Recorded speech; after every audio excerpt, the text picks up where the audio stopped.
Honorable CS for Labour, welcome to the Senate once again. You're before the Senate for purposes of responding to question number 113 by the Senator for Kisumu County. Honorable Beatrice Akinyi, you may proceed to ask that question on behalf of the Senator for Kisumu County. Thank you, the Honorable Speaker. As granted by you and requested by Senator Ojenda, this is question number 113. To ask the Cabinet Secretary for Labor and Social Protection. Question 1, could the Cabinet Secretary explain the rationale behind discharging workers in state-owned industries, particularly in strategic sectors such as sugar and textile industries, and how these decisions comply with Articles 41 and 43 of the Constitution on fair labor practices and the right to social and economic security, respectively. Question 2, could the Cabinet Secretary confirm the number of workers affected by the restructuring carried out in Kisumu County, especially in Chemelil, Muhoroni, and Miwani sugar companies, and clarify whether they have received full severance benefits, pensions, and gratuities without undue delay? Question 3, did the ministry conduct socio-economic impact assessments before approving the releases?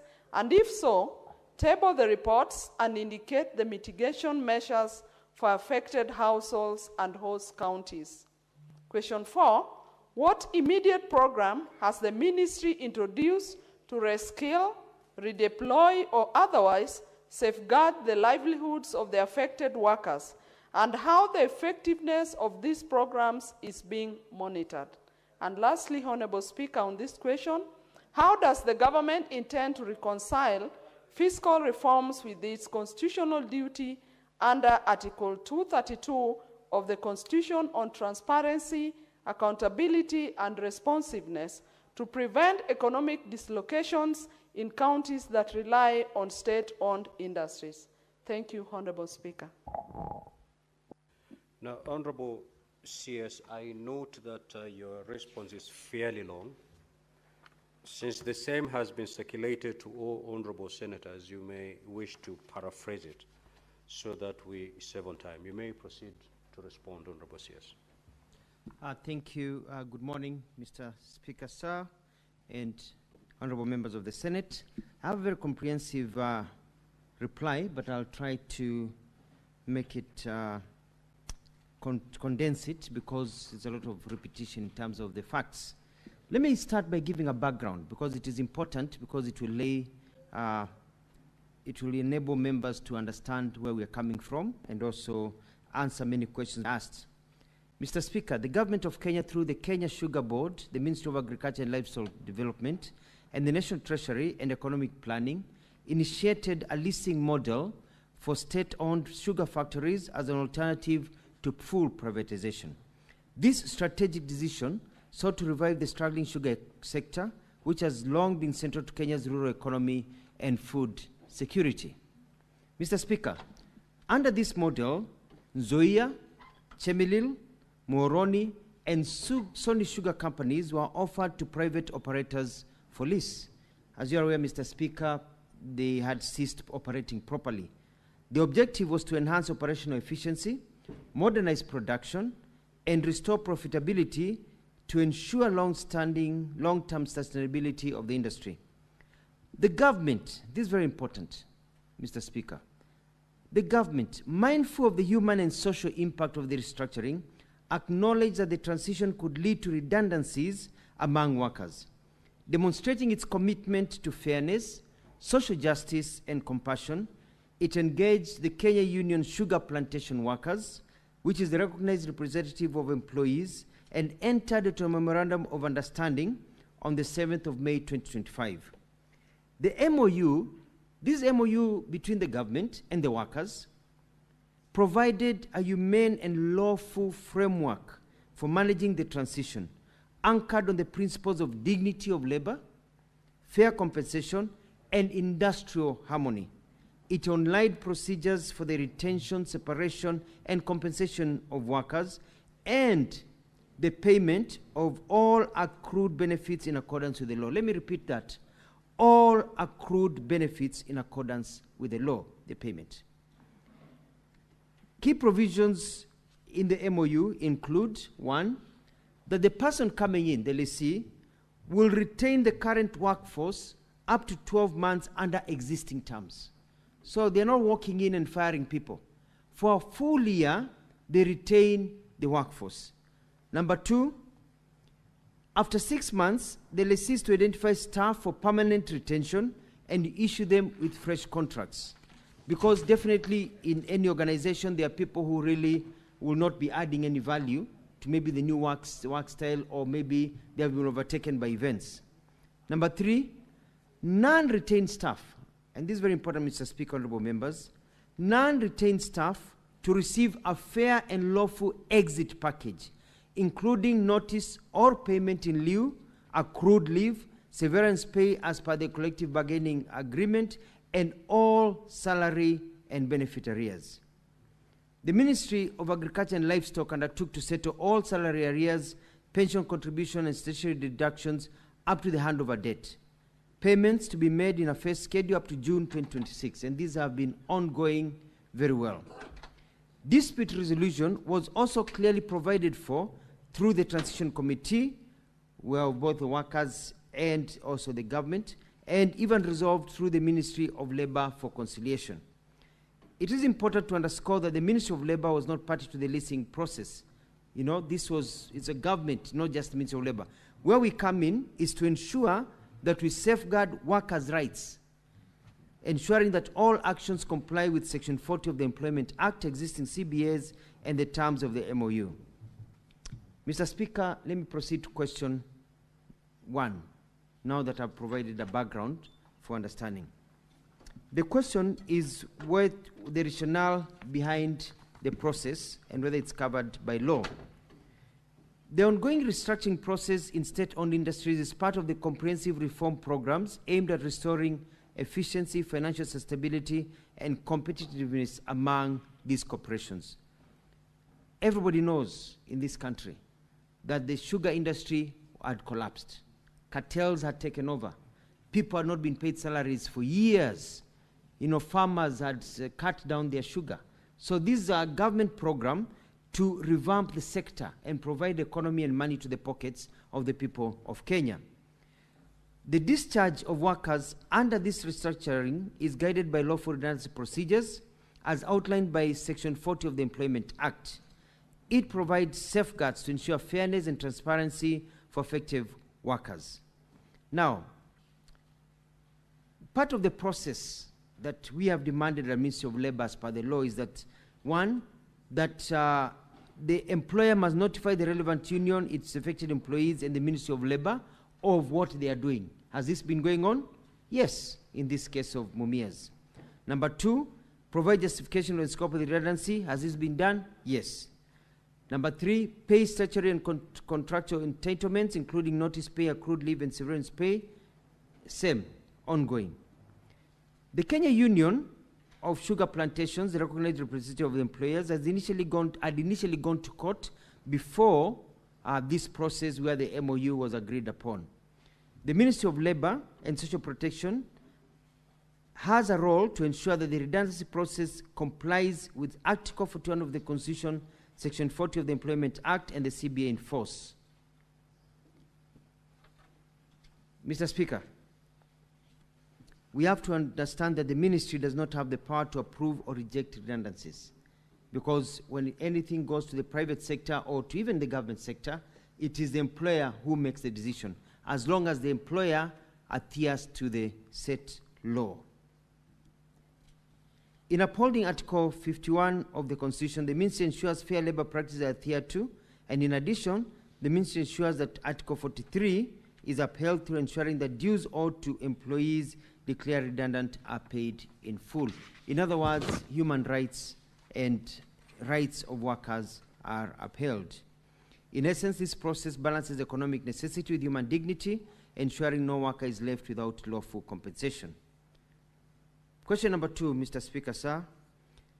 It's asking whether the restructuring carried out in Kisumu County, especially Chemili Moroni Mwani companies, and asking about the numbers and their payments.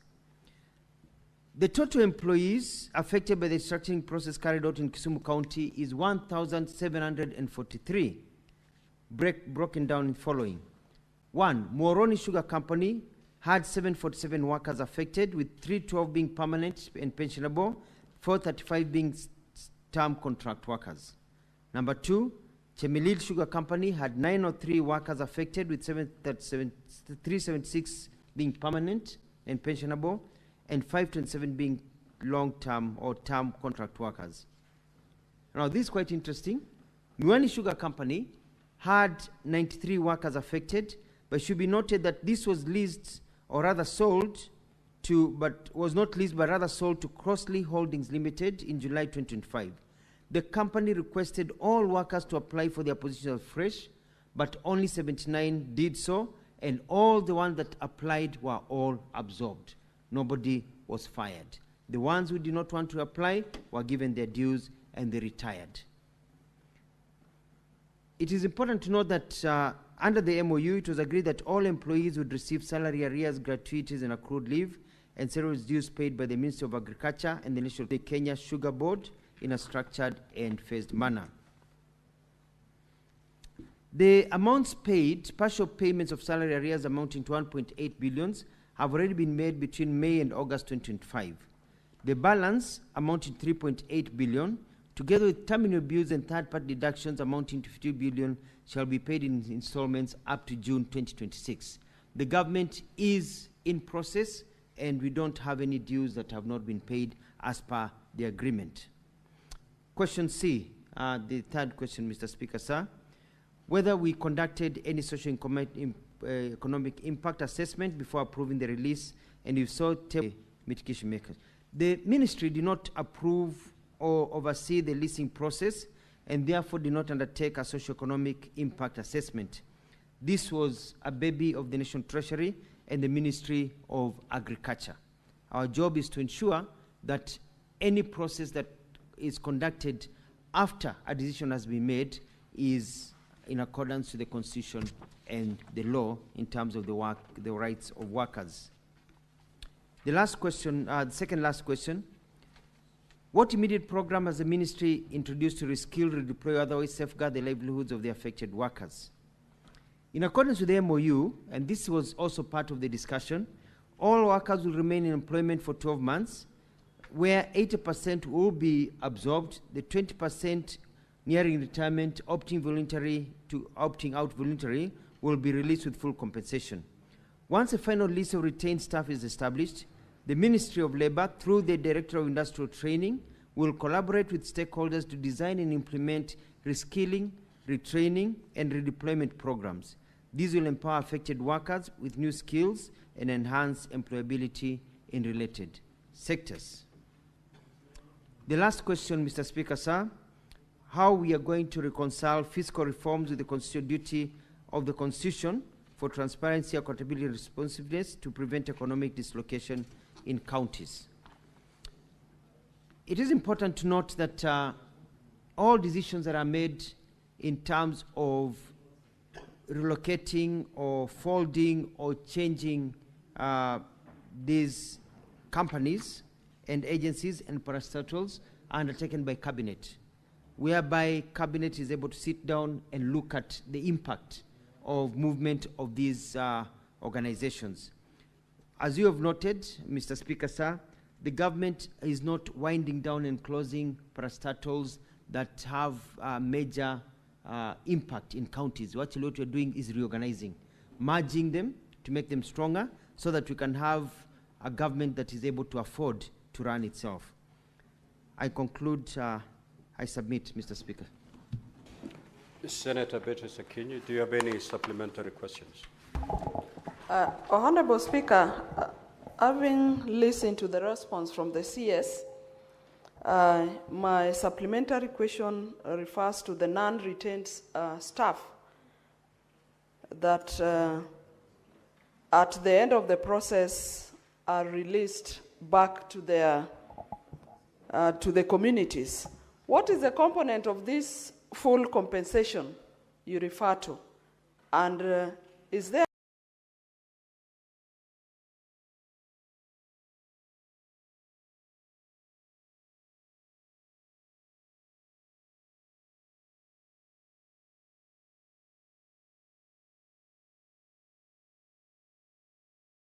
a program that is designed specifically to very disparate? Honorable Speaker, thank you. Honorable CS, you may proceed to respond. Thank you, Madam. Very disparate. Honorable Speaker, thank you. Honorable CS, you may proceed to respond. Thank you, Madam Senator. As much as possible, the ones who have not been retained have been the ones who are near the retirement age. But if there are others who do not fit and maybe cannot be held, because you cannot expect a company to just keep somebody and that person is not productive, because then you go back to the same cycle of failed organizations. They are being paid their full pension, they are being paid their salaries, they're actually being paid money to cover up for the amount of time they are supposed to have worked. So, you know, in lieu of their work time. So, for example, if you are released at the age of 40 and you are supposed to work up to the age of 15, you're compensated for the time that you have been let go. So it's basically you're being paid in advance for work that you'll not do. So we had already factored that in part of the agreement to make sure that nobody is let out and then they wallow into poverty. So at times it is unfortunate that some people will get out, get the golden handshake, marry a second and third wife, a fourth wife, buy a big car, or go on holiday, as happens all over the country, and so they squander the money very quickly. One of the processes that we have done is, in terms of reskilling, is allowing some of these people who are out there who would like to come back to NITA and the TVETs to get new skills and get back to work. But they were not set out with nothing. They were let out with enough money to be able to live comfortably. I submit. Senator Boni. Thank you, Mr. Speaker. Mr. Speaker, the minister knows that the cabinet sat and made a decision on privatization. However, this was varied to leasing. Minister, since you sit in cabinet, why did you take the initiative to carry out a socio-economic impact assessment? You have now visited our people, families running into millions of Kenyans with challenges that must be addressed by the government. Why didn't you take the initiative? Senator for Nairobi City County. Speaker, I used to hear this thing called all-of-government approach shouted from podiums. I'm surprised that the CS in his response is actually telling us that we directed the questions to the wrong ministry, that we should have looked for the CS for Treasury, who were involved directly. Because he sits in cabinet, I think he should supply some of the answers to the questions that we are raising. CS, you have a responsibility as a government to protect your people, to find employment for them. And those that you found in employment, to try and sustain them in employment for as long as possible, because they are breadwinners for their families. When you allow private entities, such as these lessees, to be the ones to exclusively determine who they need to continue working or not, you are abdicating your responsibility. How is it possible, CS, that the government has no role whatsoever in making those determinations in order to protect its own people? Thank you, Honorable Speaker. Senator for Tana River County, the Honorable Mungatana. Thank you, Mr. Speaker. Mr. Speaker, listening to the minister, he gave a figure of 1,743 people affected in these redundancies. And the senator who was asking this question was specific about Chemilil, Muhoroni, and Miwani sugar companies.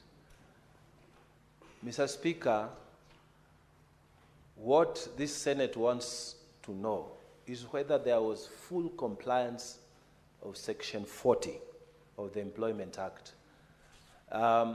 It appears to me that this minister was giving us big figures, 1 billion, whatnot, but he's not telling us whether there was full compliance. In fact, Mr. Speaker, he's saying that there might be future payments. So the first issue is whether there was actual full compliance. The people who are let to go, 1,000, those are a lot of people. How many were actually paid? And Mr. Speaker, just complementary to that, of this minister to get those people reabsorbed into employment. Mr. Speaker, we need to be proactive as a government. You can't let more than 1,000 people unemployed, and then you are not giving. Don't give us figures. Tell us whether you have actually settled those people, because it's there. I thank you, Mr. Speaker. Senator for Taita Taveta County, Senator Maruma.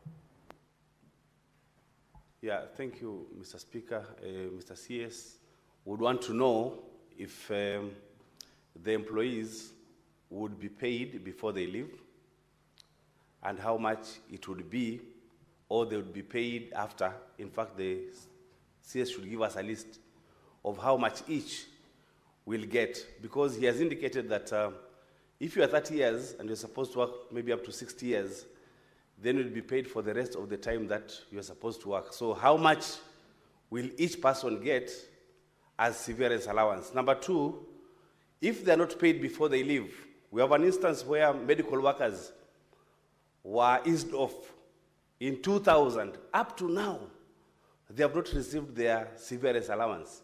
And some of them have died. Some of them are sickly now. They are quite old.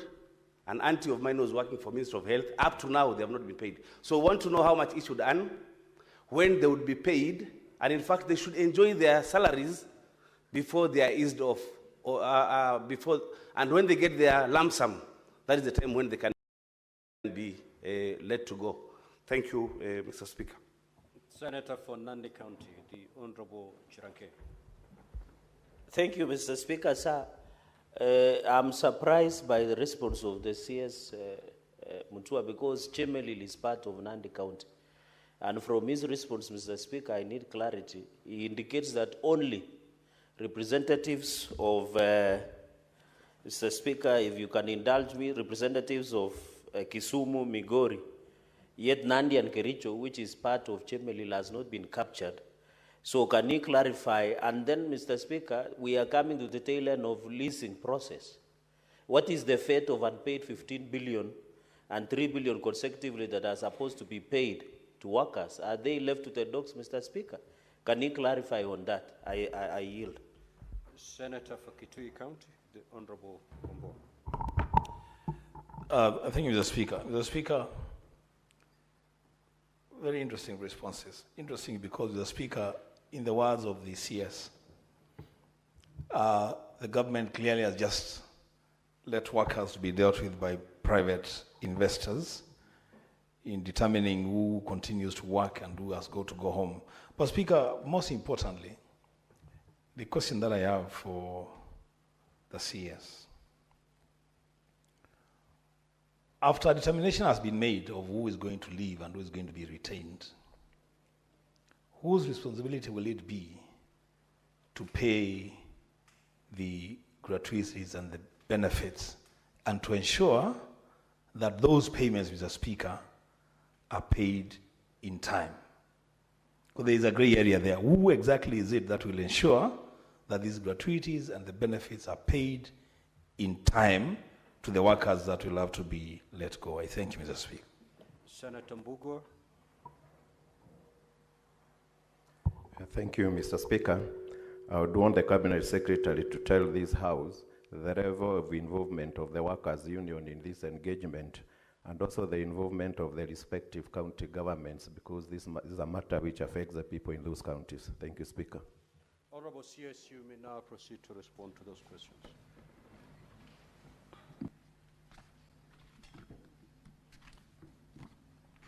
Thank you, Mr. Speaker, sir, for and thank you, members, for those very good questions. It is important to note, going for the first question about non-retained staff and the question about their salaries and the community. Oh no, I answered that one. Sorry, Senator Boni Alwale is asking about the socio-economic study that was done. When the paper came to cabinet, yes, a study had already been done on the impact of the industry and revival. And the socio-economic study is not just an economic study of when Treasury presented and agriculture of just the people who are hired and who maybe would lose their jobs or earn their jobs. It was a study of the general impact of the country and of the region. Because you're talking about a sector that was basically crippled. We're talking about reviving a sector, creating wealth, you know, so that majority of people, parents who had given up, farmers who had given up, could now go back to growing sugar and making money. It was going to even inject money into the national, kitty to assist in the development of the country. So yes, there's a lot of thinking that went into it. In how do we revive this? Will it just be business as usual, government pumping money and nothing happening, or do we need to, think out of the box to revive this one and make it a working system? And as you're aware, citizens and of the areas where they've been affected by where the changes are happening are very happy with the government, because at last, they used to think there was a light, at the end of the tunnel. It's no longer a light, it's a glowing sun, and they're able to reap benefits. There's a question that was asked by a senator from Nairobi about, yes, it's a whole of government approach, definitely. It's important to note this, because I've seen it being repeated severally. It's important to note that, and I think some members may have walked in just after I did my introduction, so they were not aware of this. It's not everyone who is being sent home.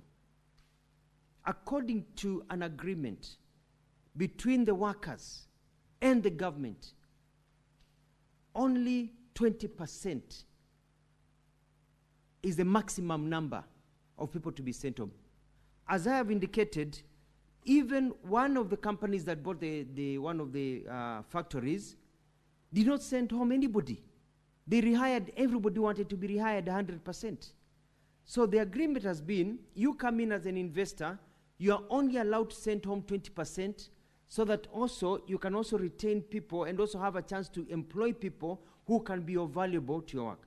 But then we also say that anybody who is not being retained, and even the ones who are working, continue working, will be paid by the government of Kenya all their redundancies that they have not been paid for many years. Some of them have not been paid for years. They are living on borrowed money. They will be paid all their monies. They will be paid all their dues. The ones who are going away will even be paid for work that they should have been doing, but now they'll not be doing because they've been sent out. So that brings me to the third question by Honorable Mongatana, talking about the 1,743 affected. These are the total number of people who are employed, but it's only 80% of them who will be affected, will be retained, and only 20% will be affected, if I have my figures right. Let me look at the statistics. Sorry, yeah. The ones of the Kisumu County, sorry, is 1,743, with a breakdown of the workers that have been there of all the three companies. But the point that we're making is this, is that all of the ones that are being sent home or not being retained, they are all being paid their dues, and they're all being paid in lieu of service as per their contracts. If you're permanent and pensionable, you are being paid for the time that you are supposed to work.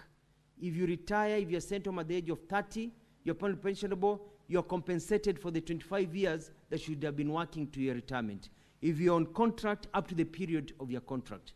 We have been assured that human rights and that workers' rights are followed. This takes me to, I don't have the figures of the number of people who are totally reabsorbed, but I can provide that to Senator Mungatana, with your permission, Senator Speaker. My very good friend, the Senator for Taveta County, asked about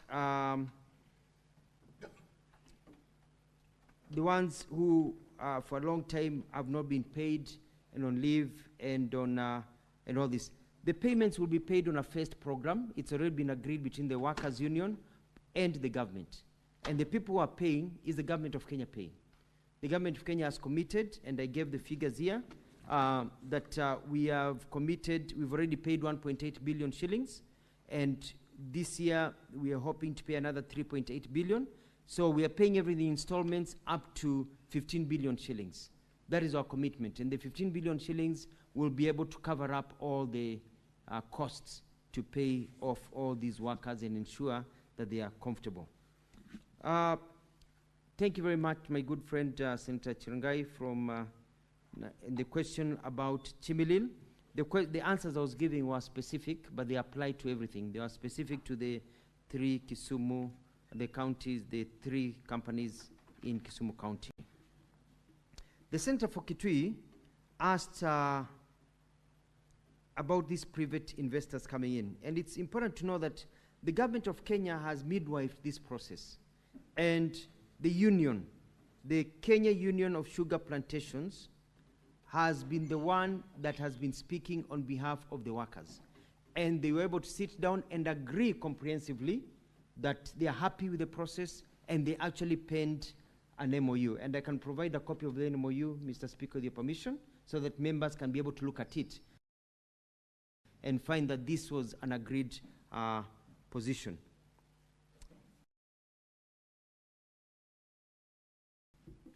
I think I have answered any that has yet to be answered. It's because it's been answered.